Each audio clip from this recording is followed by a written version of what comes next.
سبحان الذي أسرى بعبده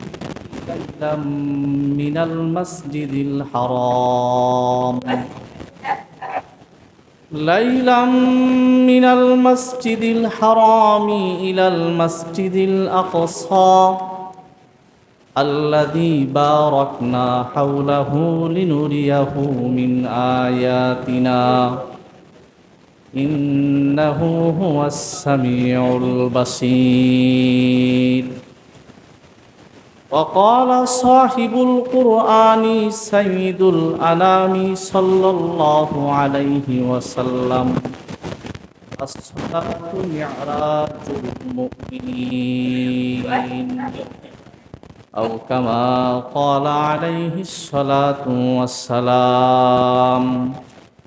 সকলে দরুদ শরীফ পড়ি। আল্লাহুম্মা সাল্লি আলা মুহাম্মাদিন ওয়া আলা আলি মুহাম্মাদ কামা সাল্লাইতা আলা ইব্রাহিম ওয়া আলা আলি ইব্রাহিম ইন্নাকা হামিদুম মাজিদ।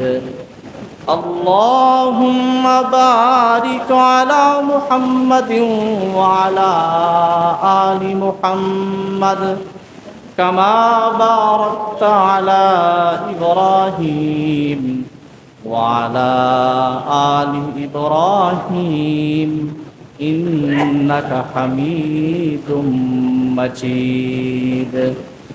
بلغ العلا بكماله كشف الدجى بجماله حسنت جميع خصاله صلوا عليه وآله।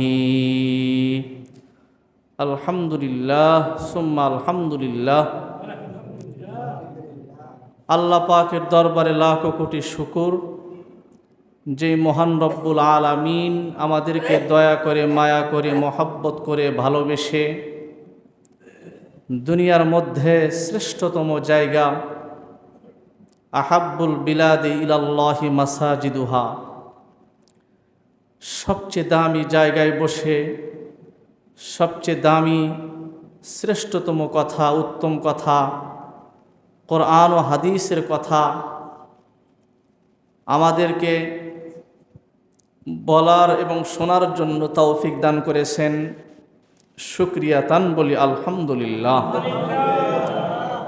জায়গাও দামি, কথাও দামি, বলা এবং শোনার জন্য যাদেরকে তৌফিক দিয়েছেন ওনারাও সমস্ত উম্মতের মধ্যে দামি এবং শ্রেষ্ঠতম উম্মত, আখিরি জামানার পয়গম্বরের উম্মত। তো দামি জায়গায় আবার দামি একটা মর্যাদাশীল দিন ইয়াউমুল জুমাতে সবচেয়ে দামি কথা আখিরি জামানার পয়গম্বরের উম্মতদেরকে আল্লাহ পাক শোনার জন্য, বলার জন্য তৌফিক দান করেছেন। জবান ছেড়ে বলি আলহামদুলিল্লাহ।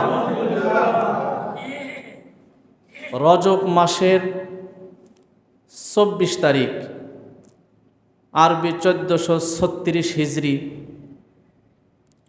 এই রজব মাস আসলে একটা জিনিস আমাদের সবসময় মনে পড়ে, তা হচ্ছে পিয়ারা নবী সাল্লাল্লাহু আলাইহি ওয়াসাল্লামের মেরাজ। এটা মানুষের কাছে খুব প্রসিদ্ধ। 26 তারিখ দিবাগত রাত, অর্থাৎ 27শে রজব, জনাবে রসুল করিম সাল্লাল্লাহু আলাইহি ওয়াসাল্লামের এই মেরাজ সংগঠিত হয়েছে। এই কথাটা খুব প্রসিদ্ধ, কিন্তু প্রসিদ্ধ হলেই সেটা কি হয় না? বিশুদ্ধ হয় না। প্রসিদ্ধ হলেই সেটা কি হয় না? বিশুদ্ধ হয় না। অনেক বিষয় প্রসিদ্ধ আবার বিশুদ্ধ, কারণ এই তারিখ নিয়ে মতবিরোধ রয়েছে। মুহাদ্দিসিনে একরাম ওনারা এই তারিখ, এই মতবিরোধপূর্ণ বিষয় উল্লেখ করার পর কোনো ফয়সালা সিদ্ধান্ত তারা দেননি। যে ২৭ রজবেই রসুল করিম সাল্লাল্লাহু আলাইহি ওয়াসাল্লামের মেরাজ হয়েছে। মেরাজ যে হয়েছে এটা শতভাগ সত্য। তাফসিরে কুরতুবিতে ইমাম কুরতুবী রহমাতুল্লাহি আলাইহি লিখছেন, মেরাজের তামাম হাদিস, ইসরার তামাম হাদিস হাদিসে মুতাওয়াতির, সন্দেহের কোনো অবকাশ নেই, সুযোগ নেই। হাফেজ ইমাদউদ্দিন আল্লামা ইবনে কাসির রহমাতুল্লাহি আলাইহি এইসব রেওয়ায়াতগুলোকে যাচাই বাছাই করে উনি ওনার স্বীয় গ্রন্থে উল্লেখ করেছেন এবং 25 জন সাহাবায়ে কেরামের নামও উনি উল্লেখ করেছেন। তো বোঝা গেল এই মেরাজের যে হাদিস, ইসরার যে হাদিস, এই হাদিসগুলো উচ্চাঙ্গের, অর্থাৎ কোরআনের আয়াত দ্বারাও, সূরা বানী ইসরাইলের প্রথম আয়াতের মাধ্যমে প্রমাণিত এবং যে সমস্ত হাদিসের মাধ্যমে প্রমাণিত সে হাদিসগুলো হচ্ছে হাদিসে মুতাওয়াতির। খবরে ওয়াহিদ হাদিস আছে, খবরে মাশহুর, কিন্তু এই হাদিসগুলো হচ্ছে মুতাওয়াতির। যে হাদিসের বর্ণনাকারী রাবি সিলসিলা যে ধারাবাহিক, রসুল থেকে কে শুনছেন, ওনার থেকে কে, ওনার থেকে কে, এই ধারাবাহিকতার মধ্যে কোনো ঝাই ঝামেলা নেই। অর্থাৎ এত বেশি পরিমাণ সাহাবায়ে কেরাম বয়ান করছেন যে এটাকে মিথ্যা বলার কোনো সুযোগ নেই, অবকাশ নেই। ফাহাদিসুল ইসরা আজমা আলাইহিল মুসলিমুন ওয়া আরাদা আনহু জিনাদিকাতু ওয়াল মুলহিদুন। ইসরার হাদিসগুলোকে যারা ধর্মদ্রোহী, জিন্দিক যারা, তারাও অস্বীকার করতে পারে। তাছাড়া তামাম দুনিয়ার সমস্ত মুসলমান রসুলুল্লাহর এই ইসরার উপরে, এই যে ভ্রমণ, রাত্রিবেলা রসুলুল্লাহর এই আশ্চর্যজনক এক ভ্রমণ, এই ভ্রমণের ব্যাপারে, এই ঘটনার উপরে সকলেই একমত। আজমা আলাইহিল মুসলিমুন, মুসলমানগণ ঐক্যমত পোষণ করছেন, কারো কোনো দ্বিমত নেই। কোরআনুল কারীমের সূরা বানী ইসরাইলের প্রথম আয়াতে আল্লাহ তাআলা বলেন, এবং প্রথম শব্দ উনি সুবহান শব্দ ব্যবহার করছেন। ব্যতিক্রম একটা শব্দ আল্লাহ পাক ব্যবহার করছেন, সুবহান। আমরা জিকির আজকার করি সুবহানাল্লাহ, সুবহানাল্লাহ বলি। সুবহান, আল্লাহ তাআলা পুত পবিত্র। এখানে আল্লাহ তাআলা তো এমন না যে আমাদের মতো নাপাক হয়ে যান। দুনিয়ার মানুষ পেশাব পায়খানা লাগলে নাপাক হয়, তাদের গোসলের প্রয়োজন হয়, ধৌত করার প্রয়োজন হয়। তা আল্লাহ তাআলা যে পুত পবিত্র, কিসের থেকে আল্লাহ পুত পবিত্র? আমাদের মতো নাপাকি থেকে, পেশাব পায়খানা থেকে আল্লাহ পাক পবিত্র, এই কথা বুঝানো মাকসাদ না। বরং মানুষ যে অক্ষম, অপারক, মানুষের মধ্যে যে দুর্বলতা আছে, এই সমস্ত জিনিস থেকে আল্লাহ পাক সম্পূর্ণ পুত পবিত্র। সুবহানাল্লাহ। দুনিয়ার সমস্ত মানুষ কেউ না কারো মুখাপেক্ষী সে। দুনিয়ার মানুষ সকলেই একজন আরেকজনের মুহতাজ, মুখাপেক্ষী। কোনো মানুষ পরিপূর্ণ স্বয়ং সম্পূর্ণ না। আল্লাহ পাক এই দুর্বলতা, এই ত্রুটি বিচ্যুতি থেকে অমুখাপেক্ষী। আল্লাহ পাক এই সমস্ত গুণাগুণ থেকে আল্লাহ পাক পুত পবিত্র। এবং এই আয়াতের শুরুতে সুবহান শব্দ ব্যবহার করে আল্লাহ পাক এই কথা বুঝান যে মেরাজের সব ঘটনা যা কিছু সংঘটিত হয়েছে, এগুলো সব অস্বাভাবিক একটা বিষয়, আশ্চর্যান্বিত বিষয়। কিন্তু মানুষের কাছে এটা অস্বাভাবিক হলেও আল্লাহ পাকের জন্য অস্বাভাবিক না, কারণ আল্লাহ পাক হচ্ছেন সুবহান। সুবহানাল্লাহ। ওই কথায় আল্লাহ পাক বলেন, সুবহানাল্লাযী আসরা বিআবদিহি লাইলাম মিনাল মাসজিদিল হারামি ইলাল মাসজিদিল আকসা আল্লাযী বারাকনা হাওলাহু লিনুরিয়াহু মিন আয়াতিনা ইন্নাহু হুয়াস সামিউল বাসীর। আল্লাহ পাক বলেন, সুবহান, পুত পবিত্র ওই সত্তা, আল্লাযী আসরা বিআবদিহি লাইলা, যিনি তার এক বান্দাকে রাত্রে বেলায় মসজিদে হারাম থেকে মসজিদে আকসা পর্যন্ত ভ্রমণ করিয়েছেন, সফর করাইয়াছেন। আসরা বিআবদিহি লাইলাম মিনাল মসজিদিল হারামি ইলাল মসজিদিল আকসা আল্লাযী বারাকনা হাওলাহু, যেই মসজিদে আকসার চতুর্পাশে রব্বে কারীম মহান আল্লাহ তাআলা ওই ভূমিটাকে বরকতময় বানাইছেন। সারা পৃথিবীর যত জমিন, যত জায়গা আছে, এর মধ্যে আল্লাহ তাআলা মসজিদে আকসার বাইতুল মুকাদ্দাসের এই ভূমিকে, এরিয়াকে আল্লাহ তাআলা বরকতময় বানাইছেন। বলেন সুবহানাল্লাহ। বিআবদিহি শব্দ বলছেন। আব্দুন শব্দের অর্থ হচ্ছে গোলাম। কোন দামি মানুষ, প্রভাবশালী কোনো মানুষ যদি বলে সে আমার লোক, তখন তার একটা দাম বেড়ে যায়। কোনো মন্ত্রী, মিনিস্টার, অনেক ধনী মানুষ, পাওয়ারফুল মানুষ যদি বলেন সে আমার লোক, তখন তার দাম বাড়ে। অনেক ক্ষেত্রে দুনিয়ার মানুষ নিজের দাম, মর্যাদা, পজিশনকে বাড়ানোর জন্য বলে আমি অমকের লোক। তা আল্লাহ তাআলা এখানে পরিষ্কার সূরা বানী ইসরাঈলের প্রথম আয়াতের মধ্যে বলছেন বিআবদিহি, বলেন নাই তার রসুলকে সফর করাইছেন, তার বন্ধুকে বলেন নাই, বলছেন তার বান্দাকে, তার গোলামকে রাত্রের এক বিশেষ অংশে বাইতুল মুকাদ্দাস পর্যন্ত মসজিদে হারাম থেকে ভ্রমণ করাইছেন। সুবহানাল্লাহ। এটা খুব দামি একটা গুণ, যে মালিক যদি আমাদেরকে বলে গোলাম। আল্লাহ পাক কোরআনে বলছে, কারা আল্লাহ পাকের গোলাম? আল্লাহ পাক কোরআনে সূরা ফুরকানের মধ্যে বলেন, ওয়া ইবাদুর রহমান, রহমানের গোলাম, ইবাদ, বান্দা কারা? আল্লাযীনা ইয়ামশুনা আলাল আরদি হাওনা, যারা জমিনের উপরে নম্রভাবে, ভদ্রভাবে চলাফেরা করে। অর্থাৎ জমিনের মধ্যে তারা অহংকার করে, তাকাব্বুর করে, দম্ভ ভরে তারা জমিনের মধ্যে চলাফেরা করে না, বরং তারা জমিনের মধ্যে অত্যন্ত শান্ত সুষ্ঠুভাবে ভদ্র মানুষের মতো ভালোভাবে চলাফেরা করে। এরা হচ্ছে রহমানের বান্দা, ইবাদুর রহমান। আল্লাযীনা ইয়ামশুনা আলাল আরদি হাওনা, সিনা টান করে, লুঙ্গি টাকনুর নিচে ঝুলাইয়া অহংকার করে আশেপাশের মানুষকে সে মানুষই মনে করে না, এমন মনোভাব নিয়ে চলাফেরা করে। এরা রহমানের প্রকৃত বান্দা না। রহমানের প্রকৃত বান্দা, খাঁটি বান্দা হচ্ছে যারা নম্রভাবে, ভদ্রভাবে, এমন সুন্দর করে নিচের দিকে তাকায়া হেঁটে চলে, মানুষ দেখেই তার প্রতি দয়া আসে, মহব্বত আসে, ভালোবাসা আসে।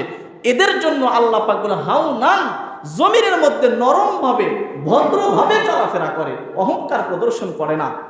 ওয়া ইবাদুর রহমান, রহমানের বান্দা, রব্বে কারিমের বান্দা তারা আল্লাযীনা ইয়ামশুনা আলাল আরদি হাওনা, যারা জমিনের উপরে নরমভাবে, ভদ্রভাবে, সুন্দরভাবে চলাফেরা করে। ওয়া ইযা খাতাবাহুমুল জাহিলুন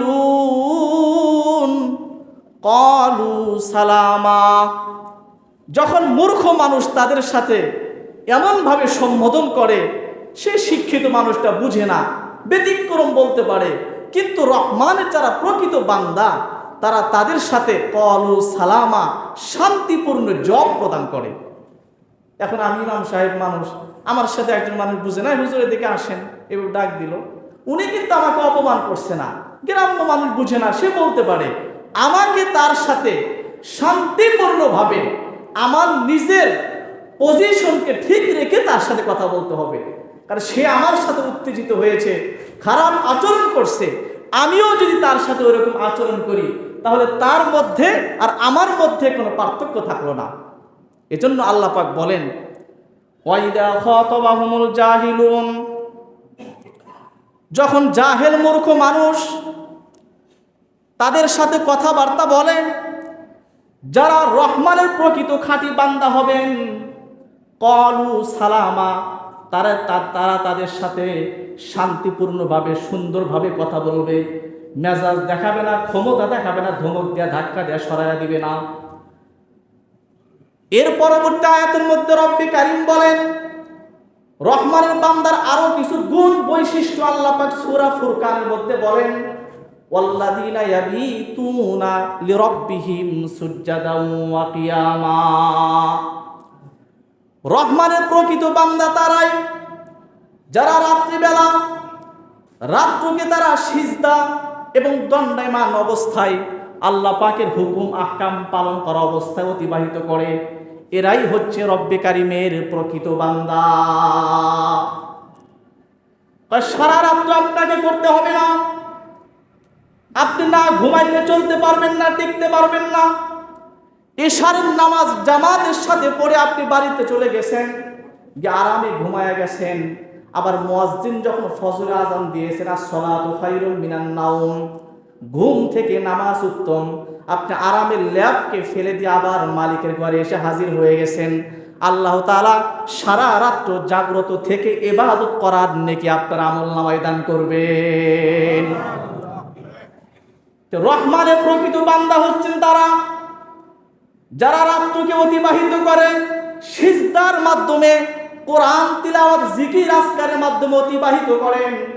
এদেরকে রব্বে কারীম ওনার প্রকৃত বান্দা বলছেন, খাঁটি বান্দা বলছেন। কারণ সারা রাত্র আমরা ইবাদত বন্দি করার সক্ষমতা আমাদের মধ্যে নাই। আমরা অনেক দুর্বল মানুষ, আমরা কেমনে করব? আমাদের বুজুর্গদের ঘটনা শুনেছি আমি। সারা পৃথিবীর শ্রেষ্ঠতম ইসলামী বিদ্যাপীঠ দারুল উলুম দেওবন্দ, আল্লাহ পাক আমাকে সেখানে লেখাপড়ার তৌফিক দান করেছেন। ওইখানে হযরত প্রতিষ্ঠাতা হুজ্জাতুল ইসলাম ইমাম কাসেম সাহেব নানুতুবি রহমাতুল্লাহি আলাইহি, উনি নামাজে দাঁড়াইতেন। ফজরের আগে ওনারা নামাজ ছেড়ে দিতেন, সারা রাত্র এক নামাজেই অতিবাহিত করে দিতেন। আমাদের অনেক বুজুর্গ এমন ছিলেন, ওনাদেরকে মানুষ ফিরিস্তা মনে করতেন। এশারের নামাজে যাকে যায় নামাজে দাঁড়ানো দেখলাম, আবার ফজরের নামাজে আসার পরে সেই যায় নামাজে দাঁড়িয়ে আছে, লোক ঘুমায় না। মনে হয় এ আমাদের মতো সাধারণ কোনো মানুষ না, এটা আল্লাহ পাকের ফিরিস্তা হতে পারে। তো রহমানের প্রকৃত বান্দা হলেন তারা যারা ইবাদতের মাধ্যমে রাত্র অতিবাহিত করবেন। ওয়া ইবাদুর রহমান আল্লাযীনা ইয়ামশুনা আলাল আরদি হাওনা ওয়া ইযা খাতাবাহুমুল জাহিলুনা ক্বালু সালামা ওয়াল্লাযীনা ইয়াবিতুনা লিরাব্বিহিম সুজদান ওয়া কিয়ামা ওয়াল্লাযীনা ইয়াকুলুন। এবং মানব জীবনের চলতে গিয়ে ভুল ভ্রান্তি হয়ে যায়, গুনার কথা স্মরণ করে মালিককে বলেন, রব্বানা সরিফ আন্না আযাবা জাহান্নাম, মালিক আমার থেকে জাহান্নামের আযাবকে হটায়া দেন, দূরে সরায়া দেন। ইন্না আযাবাহা কানা গরামা, নিঃসন্দেহে জাহান্নামের আগুন এমন ভয়াবহ শাস্তি এটা। এই জাহান্নামের আগুনের মধ্যে যে ব্যক্তি একবার যাবে, সেই ব্যক্তি নিঃসন্দেহে ধ্বংস হয়ে যাবে। নাউজুবিল্লাহ। রহমানের বান্দার আরো কিছু গুণাগুণ বলেন, ওয়াল্লাযীনা লা ইয়াদউনা মা'আল্লাহি ইলাহান আখার। আমি আপনাদেরকে আল্লাহ পাকের কালামের আয়াত শোনাই। রহমানের প্রকৃত খাঁটি বান্দা হচ্ছেন তারা যারা আল্লাহ পাকের সাথে আর কোন ইলাহ প্রভুকে তারা শরীক করে না। ওয়ালা ইয়াকতুলুনান নাফস, অন্যায় ভাবে কাউকে হত্যা করে না। আল্লাতী হারামাল্লাহ, যাদেরকে হত্যা করা আল্লাহ পাক নিষিদ্ধ করে দিয়েছেন, তাদেরকে মানুষকে তারা এমনি হত্যা করে না। তবে ন্যায়সঙ্গত কারণ যদি পাওয়া যায়, কিসাস, সেই বিধানের কারণে তাদেরকে হত্যা করা যেতে পারে। এমনি অন্যায়ভাবে তারা তাদেরকে হত্যা করে না। আল্লাহ পাকের খাঁটি বান্দার আরো কিছু গুণ বলেন, ওয়ালা ইয়াকতুলুনান নাফসাল্লাতী হারামাল্লাহু ইল্লা বিল হাক্কি ওয়ালা ইয়াজনুন। তারা জেনা ব্যভিচার করে না, তার আশেপাশেও তারা যায় না। জেনা ব্যভিচার থেকে নিজেকে সম্পূর্ণ তারা বিরত রাখে। ওয়াল্লাযীনা ইযা আনফাকু, যখন তারা খরচ করে, লাম ইউসরিফু, খরচের মধ্যে তারা অপচয় করে না, যে পরিমাণ দরকার সেই পরিমাণে খরচ করে। ওয়ালাম ইয়াকতুরু, আবার তারা বখিলিও করে না, যে পরিমাণ দরকার এর থেকে কমও করে না, যতটুকু প্রয়োজন ততটুকু তারা খরচ করে। এজন্য বিধান আছে, মানুষ যখন দুনিয়ার দান বিদায় গ্রহণ করবে, তাকে কোন দামের কাফন তাকে দেওয়া উচিত? কারণ মধ্যম পন্থার, একেবারে বেশি দামিও না, আবার একেবারে কম দামিও না। যখন পোশাক পরিধান করবে, তখন একেবারে এমন পোশাক পরিধান না করা যে মানুষ আপনাকে অহংকারী মনে করে, আবার এমন পোশাক পরিধান না করা যে মানুষ আপনাকে দেখে ভিক্ষা দিতে যায়। মাঝামাঝি পন্থায় চলা, এমন গুণ বৈশিষ্ট্য যাদের মধ্যে থাকবে, সূরা ফুরকানের মধ্যে রব্বে কারীম বলেন, এরা হচ্ছেন রহমানের প্রকৃত খাঁটি বান্দা। সুবহানাল্লাহ।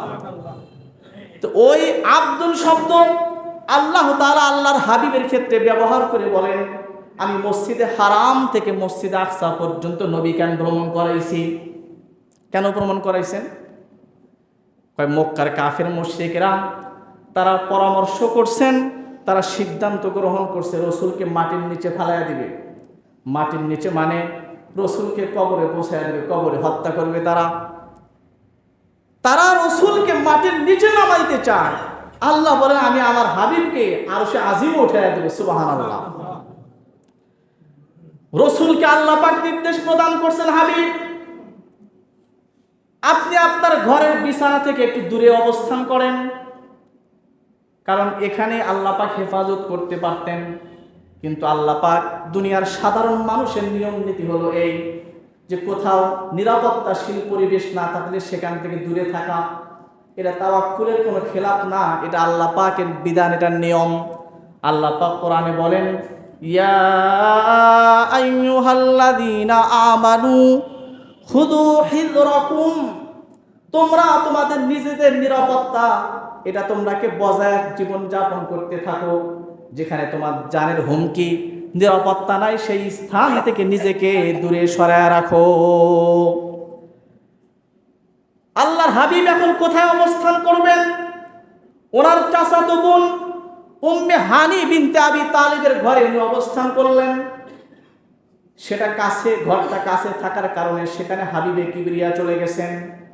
আল্লাহ পাক ওই রাত্রে বিশেষ এমন একটা ঘটনা ঘটায় দিয়েছেন, যে ঘটনা দুনিয়ার সাধারণ মানুষের বিবেকে কাজ করবে না। এজন্য তার শুরুতেই আল্লাহ পাক সুবহান শব্দ ব্যবহার করে দিয়েছেন।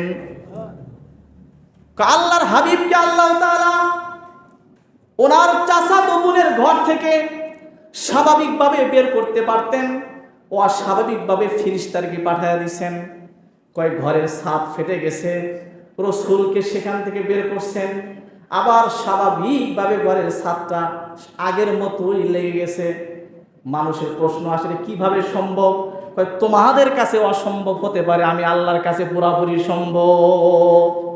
এই জন্যই আমি আল্লাহ বলে দিই সুবহান, আমি অসম্ভব থেকে সম্পূর্ণ পুত পবিত্র। দুনিয়ার মানুষের কাছে অসম্ভব, আমার কাছে অসম্ভব না। দুনিয়ার ডাক্তাররা ফেরত দেয়, এই রোগীর আর কোনো চিকিৎসা নেই, ট্রিটমেন্ট নেই, ফেরত দিয়ে দেয়। আল্লাহ পাকের কালাম তেলাওয়াত করে তাদেরকে পানি পড়ে ফু দিয়ে পানি পান করায় দিয়েছে। আল্লাহর বান্দাকে আল্লাহ পাক শেফা দান করে দিয়েছে। দুনিয়ার ঔষধে কাজ হয় না, দুনিয়ার মানুষের কাছে অসম্ভব, মালিকের কাছে অসম্ভব না, আল্লাহ পাকের কাছে পুরোপুরি অসম্ভব। আল্লাহ পাক সূরা ফাতিহার নাম দিয়েছেন সূরাতুশ শিফা। আমরা সূরা ফাতিহা পাঠ করি না, সূরা ফাতিহা পাঠ করে নিজেরা পানি দম করে পান করব। যদি সূরার নাম আল্লাহ পাক রাখেন সূরাতুশ শিফা, 14টা নাম আছে। তাফসীরে বাইজাবি শরীফের মধ্যে লিখছে সূরাতুল ফাতিহার অনেকগুলো নাম, এর মধ্যে একটা নাম হচ্ছে সূরাতুশ শিফা। যে কথাটা বলতেছিলাম, মুসলমান দুনিয়ার মানুষের কাছে অনেক বিষয় অসম্ভব আছে, মালিকের কাছে কোনো বিষয় সম্ভব না। মেরাজের ঘটনাকে দুনিয়ার মানুষ অসম্ভব মনে করতে পারে। এই জন্য আল্লাহ তাআলা আয়াতের শুরুতেই সুবহান শব্দ ব্যবহার করে দিয়েছেন। রসুলকে ওনার চাচাতো বোন উম্মে হানির ঘর থেকে হাতিমে কাবায় নিয়ে আসছেন। আল্লাহর পয়গম্বর সাল্লাল্লাহু আলাইহি ওয়াসাল্লামের বুকটা পর্যন্ত কুদরতে অপারেশন করছেন। অপারেশন করলে কিন্তু দাগ থাকবে, কাটতে কষ্ট হবে, রক্ত বের হবে। পয়গম্বরে কোনো কিছুই হয় নাই। দুনিয়ার মানুষ বলতে পারে অসম্ভব বিষয় কেমনে, পুরা বুকটাকে ফেরে সব কিছু বের করবে, কোনো দাগ থাকবে না, অটোমেটিক লেগে যাবে, কিভাবে সম্ভব? আল্লাহ কয় তোমাদের কাছে অসম্ভব, আমি আল্লাহ সুবহান, আমার জন্য অসম্ভব না। দুনিয়ার মানুষের কাছে অসম্ভব হতে পারে, আমি আল্লাহ অসম্ভব বিষয়কে সম্ভব করতে পারি। এই জন্যই আমার নাম হচ্ছে সুবহান। আমি সমস্ত অসম্ভব বিষয় থেকে পুত পবিত্র। আল্লাহর হাবিবকে সেখান থেকে নিয়ে গেছেন বাইতুল মুকাদ্দাস পর্যন্ত ভ্রমণকে বলা হয় ইসরা, অর্থাৎ রাত্রিবেলা যে ভ্রমণটা করাইছেন, রাত্রিবেলা মসজিদে হারাম থেকে মসজিদে আকসা পর্যন্ত ভ্রমণকে বলা হয় ইসরা। ইসরা শব্দের অর্থ হচ্ছে রাত্রিবেলা ভ্রমণ। পুরা রাত্র সময় অতিবাহিত হয় নাই, পরবর্তীতে শব্দ আনছে লাইলান। এটা আরবি ভাষার ব্যাকরণের নিয়ম অনুযায়ী হলো নাকেরা শব্দ বলো অনির্দিষ্ট শব্দ। এর দ্বারা বুঝান পুরা রাত্র এই ভ্রমণের ভিতরে ব্যয় হয় নাই, রাত্রের কিছু অংশের মধ্যেই আল্লাহ পাক এই ভ্রমণটা করাইছেন। সুবহানাল্লাহ। বাইতুল মুকাদ্দাসে নিয়ে গেছেন। রসুল বলেন আমি শুধু শ্রেষ্ঠ তা নয়, আমার উম্মত শ্রেষ্ঠ। আমাকে আল্লাহ তাআলা সমস্ত নবীদের উপরে শ্রেষ্ঠত্ব দান করছেন। ফাদ্দালানি আলা সাইরিল আম্বিয়া। রসুল বলেন সমস্ত নবীদের উপরে আল্লাহ তাআলা আমাকে শ্রেষ্ঠত্ব দান করছেন। আমি যখন বাইতুল মুকাদ্দাসে গিয়েছি, সমস্ত নবীরা সেখানে উপস্থিত হয়ে গেছেন। বলেন সুবহানাল্লাহ। সমস্ত নবীরা উপস্থিত, সবাই উম্মতের ইমাম। এই উপস্থিতিতে নবীদের ইমাম কোন ব্যক্তি হবেন? সরকারে দো আলম বিশ্ব পয়গম্বর হাবিবে কিবরিয়াকে জিবরাইল আমিন বলেন আজকের এই মজমার মধ্যে আপনার থেকে কেউ বেশি উপযুক্ত না। সুবহানাল্লাহ। হাবিবে কিবরিয়ার মাধ্যমে সমস্ত নবীদের ইমামতি করছেন। উনি শুধু আমাদের ইমাম না, আমাদের নবী না, আল্লাহর পয়গম্বর সমস্ত নবীদের নবী।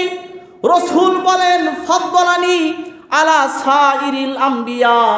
দুনিয়ার তামাম পয়গম্বরদের উপরে আল্লাহ পাক আমাকে শ্রেষ্ঠত্ব দান করছেন, মর্যাদাশীল নবী বানাইছেন। তোমরা তোমাদের দাম ও মর্যাদাশীল, তোমরাও কম দামি উম্মত না। রসুল বলেন ওয়াফাদ্দালানি ওয়াফাদ্দালা উম্মতি আলাল উমাম। এবং সমস্ত উম্মতের মধ্যে আমার উম্মতদেরকে রব্বে কারিম সবচেয়ে দামি মর্যাদা পজিশনফুল উম্মত বানাইছেন। তোমাদের দাম মর্যাদা কত বেশি! আমার আল্লাহ মেরাজ রাত্রিতে আমার কাছে প্রস্তাব করেন, দুইটা প্রস্তাব। নবী আপনার উম্মতের ব্যাপারে দুইটা প্রস্তাব আমি রাখলাম।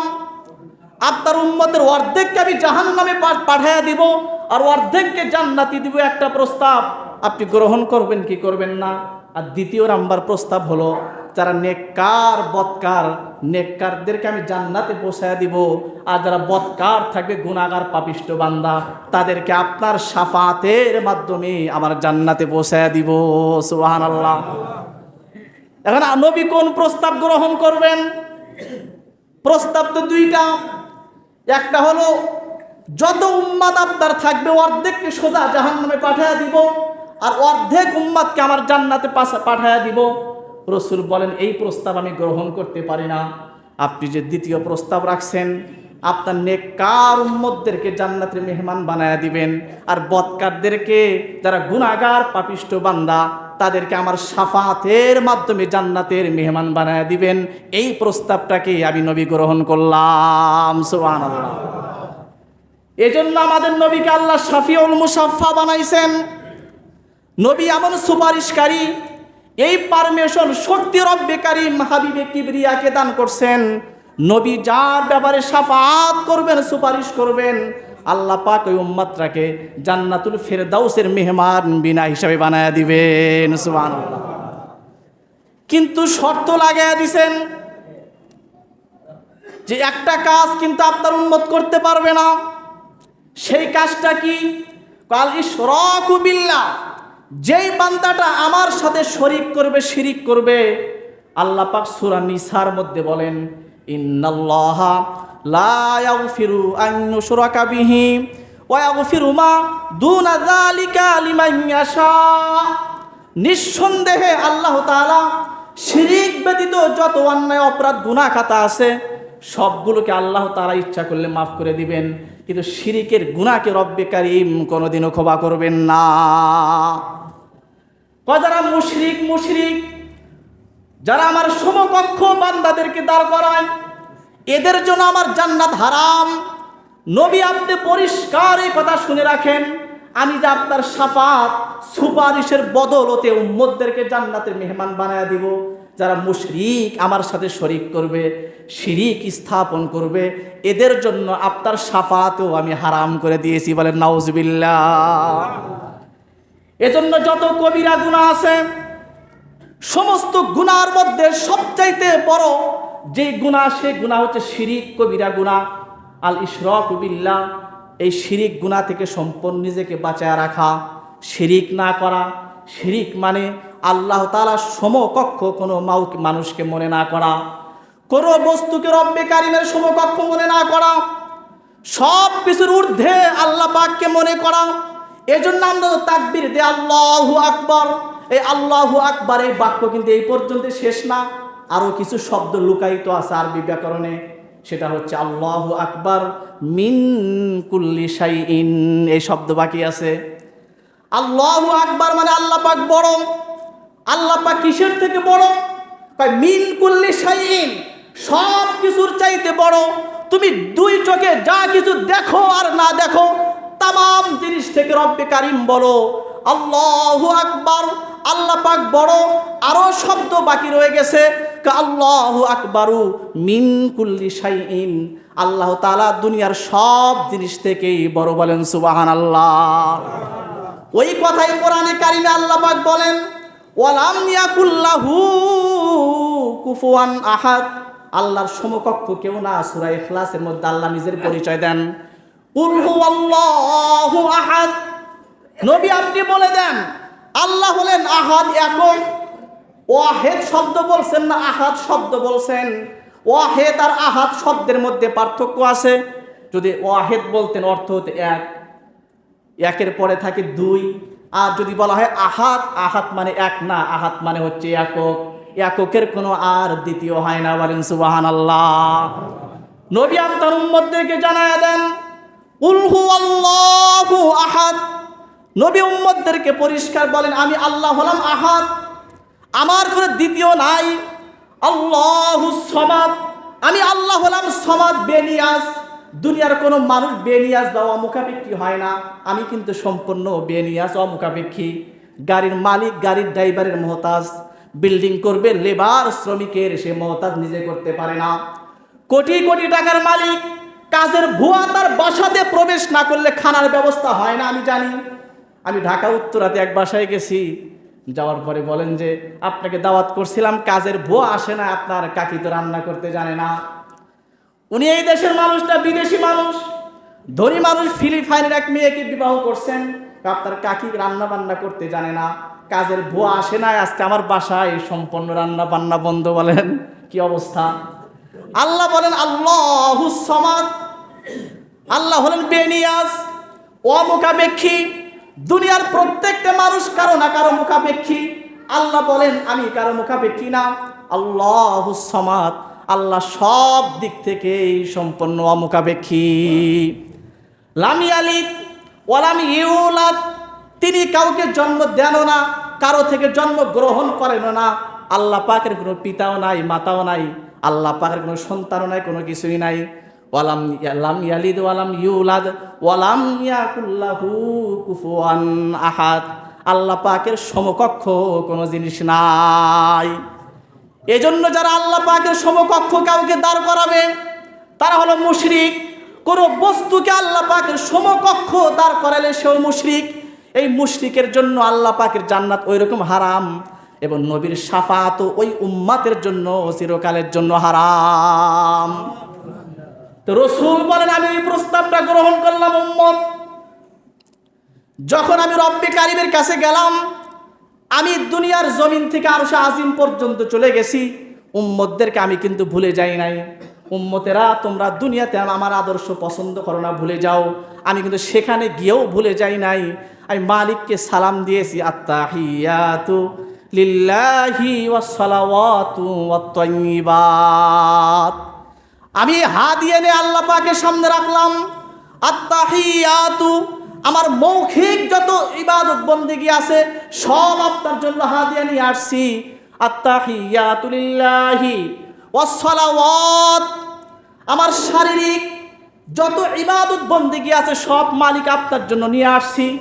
ওয়াত তাইয়্যিবাতু, আমার আর্থিক যত ইবাদত বন্দেগী আছে, অর্থ সম্পদের মাধ্যমে আমি দান খয়রাত করে যত ইবাদত বন্দেগী করি সব আপনার জন্য আমি হাদিয়া নিয়ে আসছি।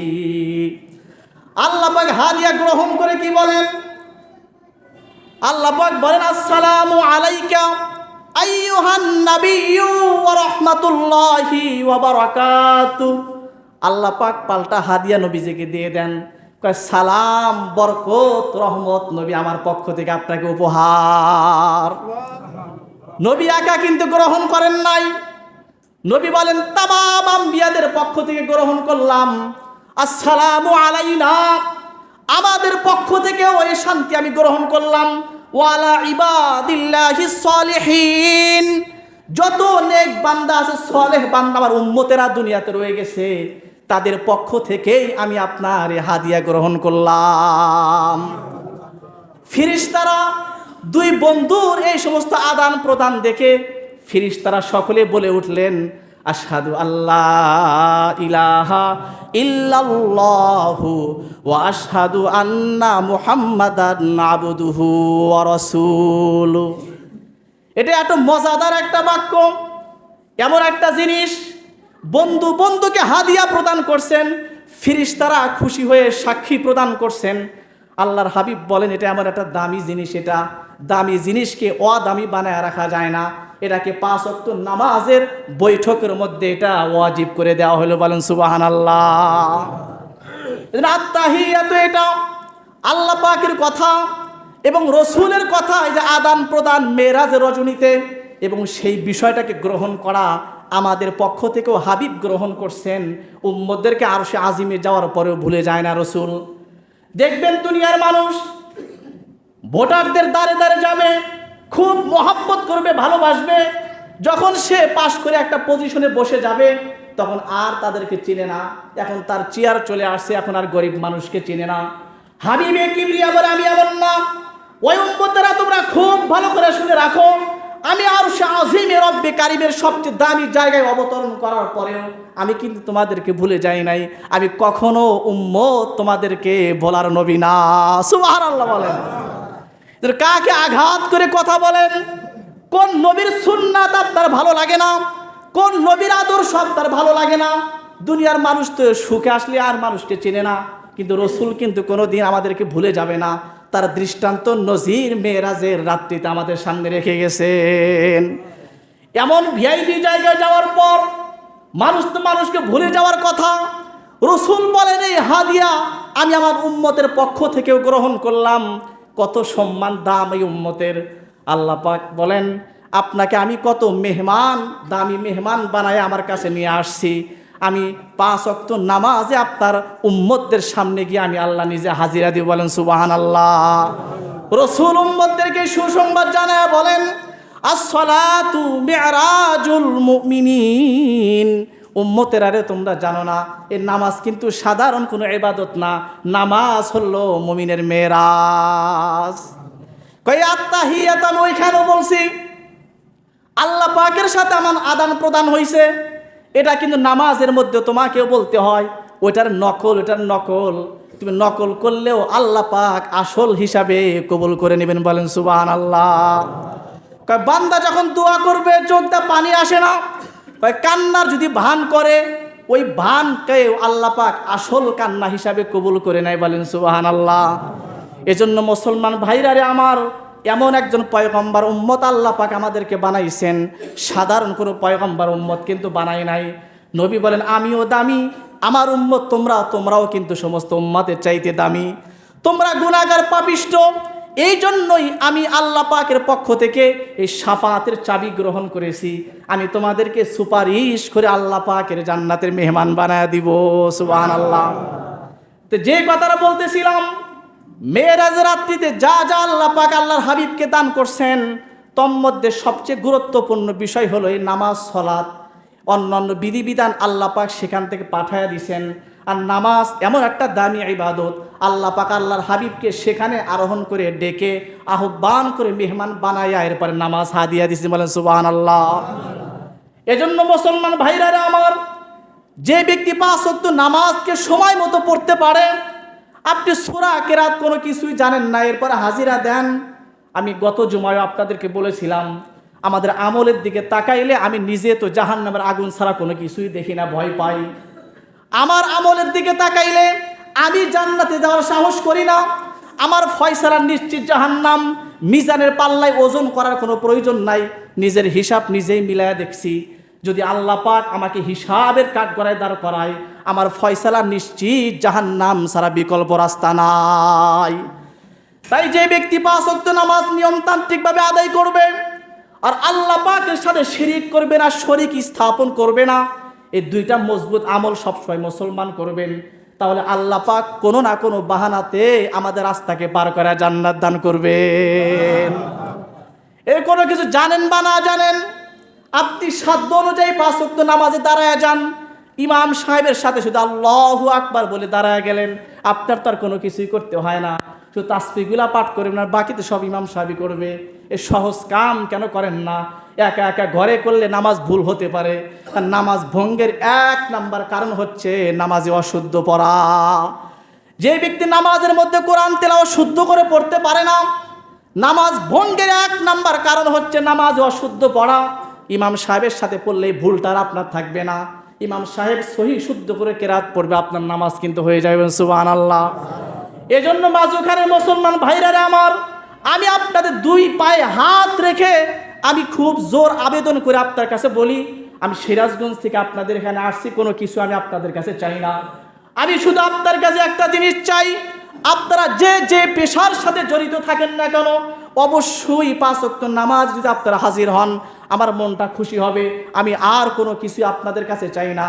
যদি 5 ওয়াক্ত নামাজে আসতে পারেন আর যদি আপনি শিরিকের গুনাহ থেকে বেঁচে থাকতে পারেন, আল্লাহ পাক আপনাকে জান্নাতের মেহমান বানায় দিলে আমাকে না নিয়ে আপনি একা যাইতে পারবেন না। আমি তাও বলতে পারবো, আল্লাহ আমার ইবাদতে আমি যাওয়ার কোনো সাহস করি না। আমি সুদূর সিরাজগঞ্জ থেকে মাজু খান মসজিদ ইমামতির সুবাদে আমি মানুষদেরকে নসিহত করতে এই কথাটা বলেছিলাম। আমার এই ভাঙ্গাচোরা কথা শুনে তারা 5 ওয়াক্ত নামাজে আপনার ঘরে হাজির হয়েছে, আপনার সাথে আর কাউকে শরীক করে নাই, তাকে জান্নাতের মেহমান বানায়া দিলেন। এই গুনাহগারকে আপনি কেমনে রেখে যান? আল্লাহ পাক আমাকেও জান্নাতের মেহমান বানায়া দিবেন। মুসলমান ভাইরা আমার, এজন্য খুব মজবুত একটা আমল।